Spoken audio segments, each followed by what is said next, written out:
Hello and welcome to part 1 of this tutorial on FuseTools. FuseTools is a interesting project which is still in developer preview / beta, and it's available on FuseTools.com. It seems to be an interesting way to build cross-platform apps. So let's go through the quick start and tutorial that they have right here. We're going to use it to build a app called Cilantro, which is able to rate restaurants. So the first thing we'll do is start. Oh, by the way, FuseTools needs some installation, and I've already performed the installation steps, but I'll have some notes on the installation process if you need help with that. So the first step is to create the app. So we say fuse create app and we'll call it Cilantro. So when it first creates the app, it creates a starter folder and a file called mainview.ux. Now Cilantro, so for FuseTools they recommend using Sublime with a plugin called it's the Sublime plugin, and you can also install it using the Sublime text setup button here. So what we'll do is we'll just use Sublime for the app. Now initially you get this app markup, and what we can do to start building the app is first let's preview the app itself. So you cd to that folder and you say fuse preview. So this should launch the fuse preview, and while that's launching, let's see, build, and it actually compiles down to native code, which is quite performant. So let's let it build, and while it's building we shall do some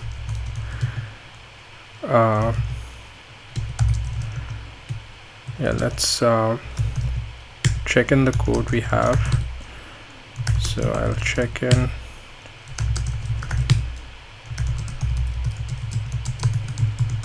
added Cilantro project.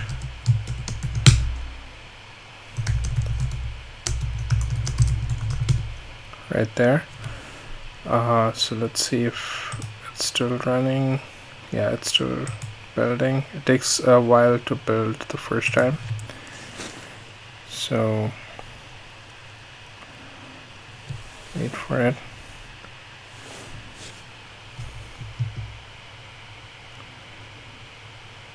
Yeah, so once it's built, it launches the emulator, and this emulator is effectively the iPhone emulator that you see here. So we'll keep that emulator running, or the simulator running, and we'll also keep our Sublime text open, and we'll edit those two side by side so that you can see the changes in real time. Fuse really loves to show things in real time, and it's good at doing things real time. So we can keep the simulator running here, and what we'll do is we'll build it as it goes along. Yeah, let's keep it running like that. Okay, so the next step is to build the UI. So in this case they're talking about hiking trails and stuff. We'll use Cilantro to rate restaurants. So we'll add a text box and we'll call it rate cilantro, rate your restaurants, right? And if you look at the preview, it shows it right away as you type, so it's almost instantaneous preview. As soon as you save it, it refreshes. Okay, so the next step is to create a panel containing our block of text, and the panel is supposed to be, according to them, just a container for their UI elements. And so we can have this panel, client panel, on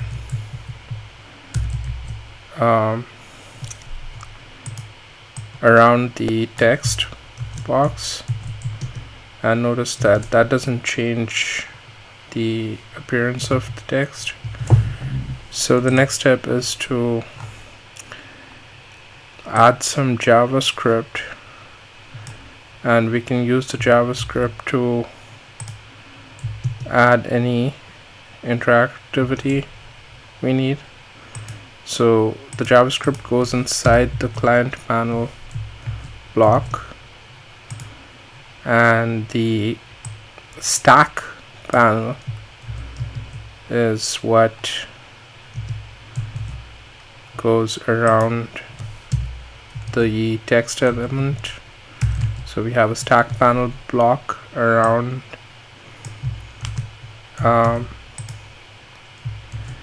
by the way I'm configuring the indentation is that I have a shortcut called Control-Shift-F or Command-Shift-F to auto indent Sublime, and I also have the Sublime Text FuseTools installed.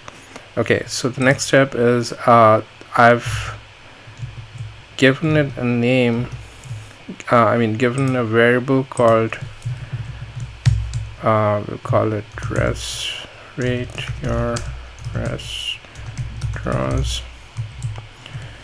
and what we'll do is we'll display this variable inside the text. So instead of hard coding the text here, what we'll do is have a value, and handlebar name will give us the value of the text box in the text box. And so if we look at that in the preview, it says rate your restaurants, and I can update that to say cilantro, rate your restaurants. Okay, so let's build more UI. So this FuseTools uses a system of observables to update, to do data binding, and so we're going to create an observable object. So instead of the name variable being a regular variable, we'll make the name variable an observable, but first we have to import the observable module into JavaScript. So here I import it as a I import the observable module, and then instead of the name being a simple string, I now make it a observable object which has that value. What that does is that any value that the observable has in the model, which in this case is the JavaScript, gets reflected in the views. So there's one-way data binding between the model and the views, right? And then in order for, and we'll see that happen. So what we'll do is we'll have a text box. Oh, by the way, before we can have the data binding work, need to make sure that the JavaScript exports that variable. So in our case, the name observable is being exported as a variable called name. And so if I had a text box which had the same value next to the text or below the text, you'll notice that if I make a change now to the model, in this case it's the or if I make a change to the view, the model changes, and I effectively have two-way data binding in this case. So let's see that in action again. So what I'll do is initially I'm going to have just rate your restaurants, and so the views show the value that was in the model, which is rate your restaurants. And now if I change the value in the text box to cilantro rate your restaurants, now it's changing in real time, so I effectively have two-way data binding now. Okay, so we've got two-way data binding using observables, and we can add more fields to this to the models in the JavaScript. So what we'll do is, instead of just the name of the restaurant, we can have a location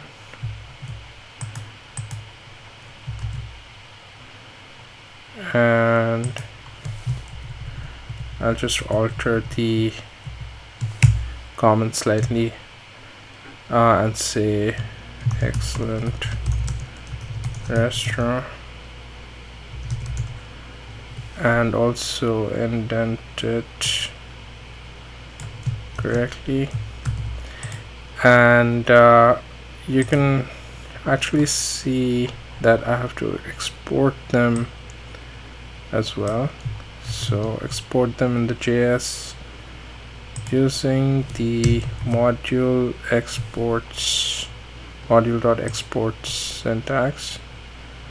So here I can just export them, and we need those text boxes to reflect the values of these new fields we've added. So just add those new fields there, right? And so script in the on line 12, which is right here, which is basically we're missing this comma here, and at that error went away.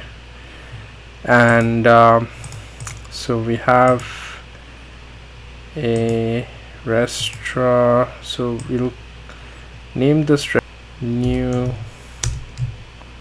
coffee and bagels, or let's just call it coffee and bagels. Okay, so the coffee and bagels restaurant is done. Now we need to see if we can have text wrapping on the comments text view. So we need a text view and we need text wrapping on it. So right here I've got comments in a text view which is wrapped, and I can remove the other field. Okay, so where are we? Okay, so we have our stack panel which has these fields on it. We can add input types on our text box. So for distance, you want an input type decimal, and for rating, you want an integer type, and what else? We have our code to reflect the observables that we've exported, and we effectively have a single screen done. So this should be good enough to get us started, and in the next part we'll complete the app, or we'll go to the next chapter, which is adding multiple restaurants. Thanks for watching. See you in the next part.